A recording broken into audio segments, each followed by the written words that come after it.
Hallelujah, hallelujah, hallelujah.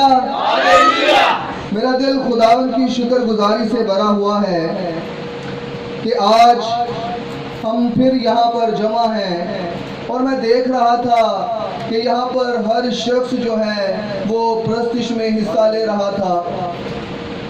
वो इस बात की परवाह किए बगैर कि मैं कैसा गा रहा हूँ, मेरी आवाज़ कैसी है, भरपूर तरीके से हर शख्स जो है वो खुदावन की प्रस्तिश कर रहा था।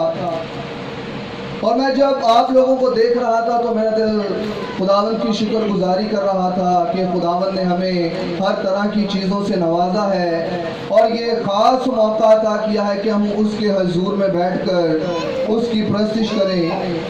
तो अब मौका है, हम खुदावन के ज़िंदगी बख्श कलाम को सुनेंगे। तो बड़े ही ध्यान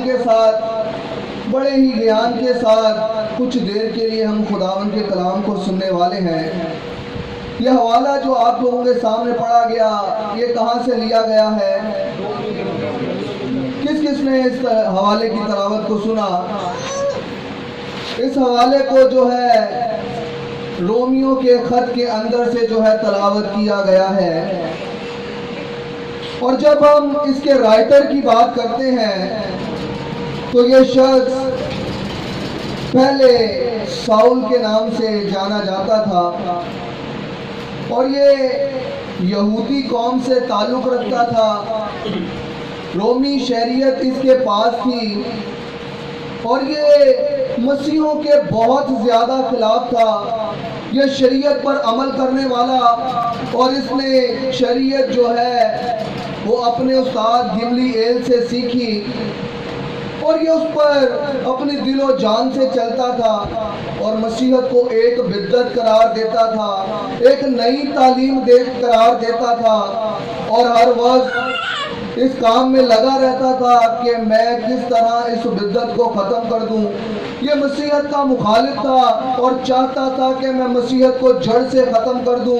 कोई भी एक भी मसीह बाकी ना रहे जो यीशु मसीह का फॉलोवर हो, उसका पैरोकार हो।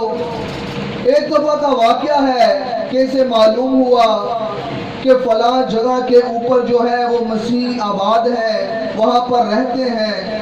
तो इसने हुकूमत से इजाज़त नामे लिए, परमिशन लेटर्स लेकर ये मसीहों को पकड़ने के लिए गया और ये दमिश्क की राह के ऊपर था।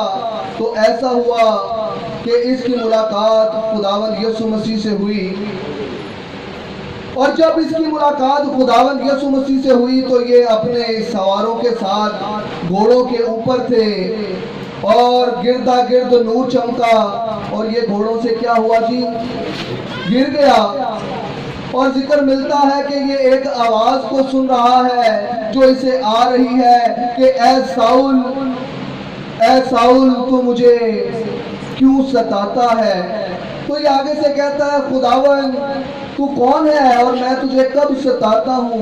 तो वहाँ पर खुदावन यीशु मसीह कहते हैं कि जो मेरे लोगों को सताता है वो मुझे सताता है। ये यीशु मसीह की इसके साथ मुलाकात हुई।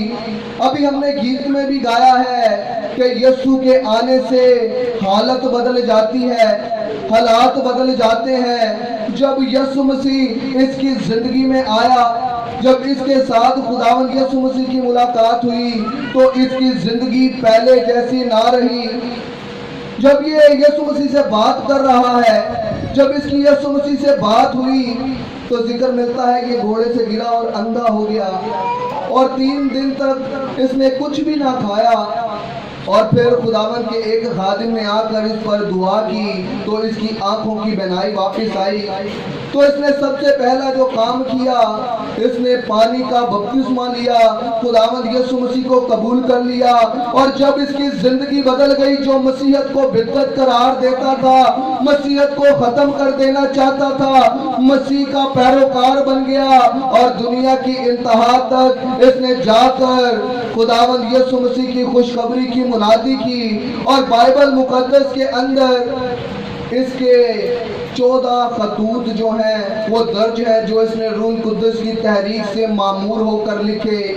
یہ کہتا ہے کہ مجھے خوشخبری کا مکاشفہ ہوا ہے، اور اپنے مکاشفہ کے اندر یہ خوشخبری کو اس طرح سے بیان کرتا ہے کہ یہ دنیا اور اس دنیا کی چیزیں میرے لیے کوڑا اور کرکٹ ہے، میرے لیے مسیح کی محبت ہی سب کچھ ہے۔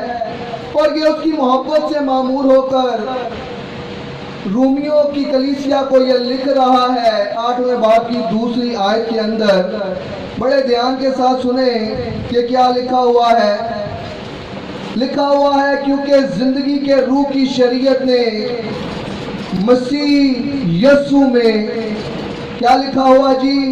کیونکہ زندگی کے روح کی شریعت نے مسیح یسوع میں مجھے گناہ اور موت کی شریعت سے آزاد کر دیا۔ ہاللویا۔ یہاں پر یہ آزادی کا ذکر کر رہا ہے۔